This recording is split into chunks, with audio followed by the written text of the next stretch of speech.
Here's Brody Brazil.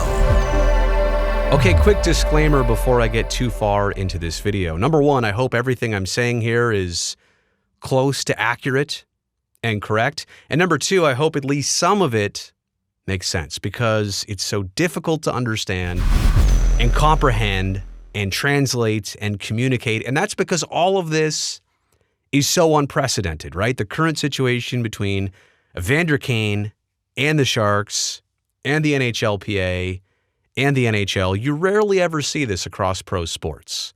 So it's not something we're all familiar with, but we're trying to put together the pieces. We're also trying to understand if this is a reality, if this is even a possibility, that Evander Kane could be returned to the San Jose Sharks. I'm not even going to begin on a guess of how likely this is or not, or what it would take to make this happen or not. But I certainly do realize this as a potential outcome of an arbitrator's decision. And before we get into all that, you need to understand the backstory, the timeline of how we got here.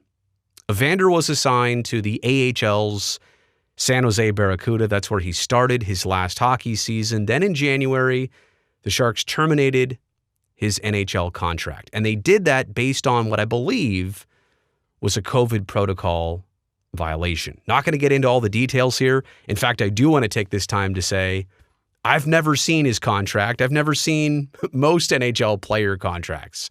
I'm not sure what's in there. I would imagine it's pretty cut and dry, straightforward, simple to understand. Well, maybe for a lawyer or an agent or a league or a team like the Sharks who think they have every good reason to terminate this contract. You understand, they're a big company too.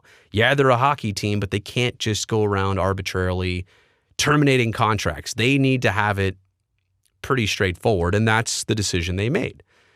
So they terminate the contract, which had about 3 years, $23 million left on it.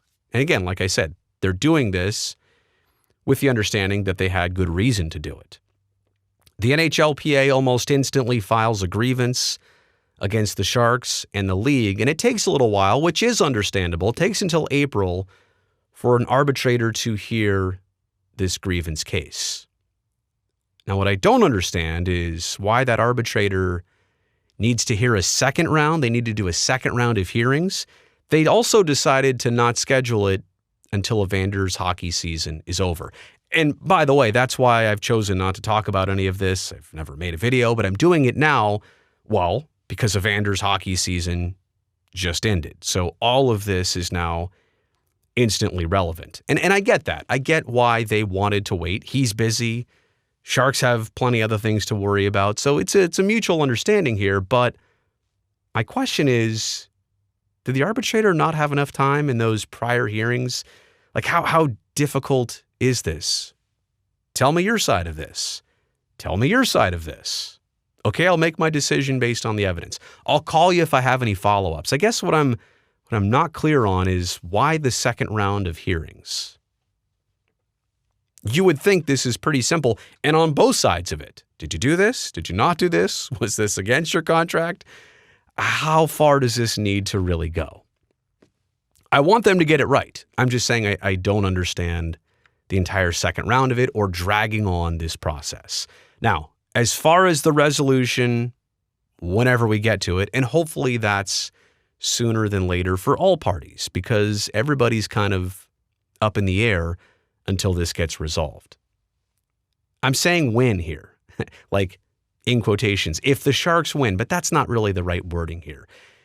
If the Sharks are favored by an arbitrator's decision, then they are clear of any obligations to Evander Kane. There's only two ways this can go, by the way. That's one option. That's the simple to understand option. If the Sharks were right in this, if they had every reason to do this, we all move on. Simple as that. Evander was a free agent. He signed with the Oilers to finish out this season. Now he's a free agent again because he only signed a basically half a year contract. So everybody moves on. But if Evander is favored in this decision by the arbitrator, then the Sharks owe him the balance of that old contract, which was terminated. And I wanted to put the footnote here to specifically explain this. What do I mean by the balance of his old contract? I'm not saying that he gets his old contract and then he's free to sign with somebody else and he's got 2 contracts and he's double dipping on salary money. That's not it. The way it works is that the Sharks owe him all the amount of his old contract minus the amount of a new current contract. So think about that. 3 years left, $20-something million. If he signs a new deal for 3 years, $15 million, then the Sharks owe him everything from 15 up to, 22 or 23. They owe him the balance to fill him back up so that he gets basically every penny out of his old contract, assuming that the new contract would be for a lesser value. So that's to kind of explain money-wise what the Sharks would be up against in terms of salary and also a salary cap situation. Those are the 2 outcomes. But to take it one step farther here and deeper, I mean, if in fact he's technically returned to the Sharks, I don't want to say reassigned because that's not it, but if he's returned to San Jose and his old contract is re-engaged, I mean, technically he's part of the franchise again.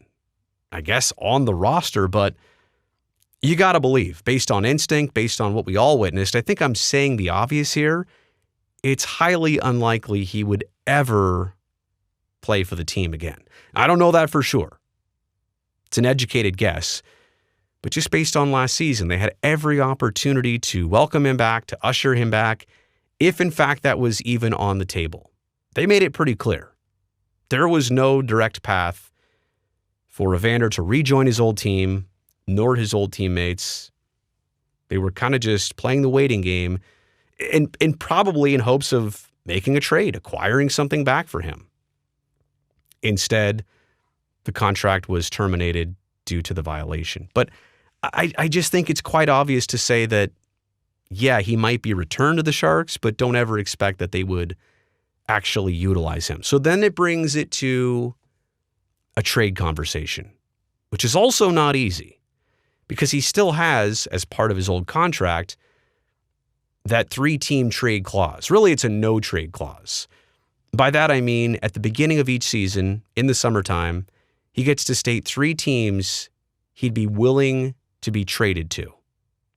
3 teams he'd be willing to go to. Everybody else, not eligible for a trade by the Sharks. So it makes it harder because now the team is really limited. He can be very specific where he'd want to go. It really kind of handcuffs the Sharks in terms of their options. It very much limits them. So then, if they can't get a deal done, and maybe they could. Look, and you would think that wouldn't be a problem. Evander had a pretty good last season, high demand, known skill set. Obviously, this situation is also part of a decision, but in terms of hockey alone, the demand is probably there. So what if the Sharks couldn't make a deal to trade him?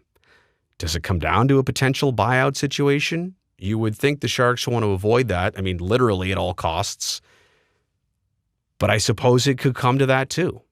How expensive does this get to move on if they're not initially favored by the arbitrator? And with all that said, I just want to go back to the whole timeline. And not just the arbitrator's decision here, but the fact that the Sharks have been the only one kind of penalized in this process. Yes, they terminated Evander's contract, no question. But Evander got to go be a free agent, sign with a new team, figure all this out, continue his hockey career. The Sharks have been kind of in gray area because they don't know if they're officially done with him. I mean, look at right now. I hope for resolution by all parties so that Evander knows where he'll be next year, so that the Sharks know what their finances look like, their salary cap situation looks like. Obviously, we've been waiting until Evander's season is over to finish out these hearings, but hopefully there's resolution. I'm just saying the longer this goes on, the more it hurts the Sharks that they can't move on. They can't figure out what's next. They don't know entirely where they stand in this process and if they're done with it or not. It's crazy, right? Like Evander literally got to go to a different team and continue his season. sign a new contract, engage in something totally different, and now we would revert back to the old contract. And if that's part of the process, that's fine. But I'm just saying the timeline here, I wish it were a little quicker on behalf of everybody. So again, I didn't make this video to be dramatic, tell you something that's a slight chance that may happen. I honestly don't even know the chances of this, but I guess it's a possibility. It's all very interesting. It's all something to keep an eye on. But most importantly, like I said, I just hope there's resolution quickly for everybody so we can all just move on.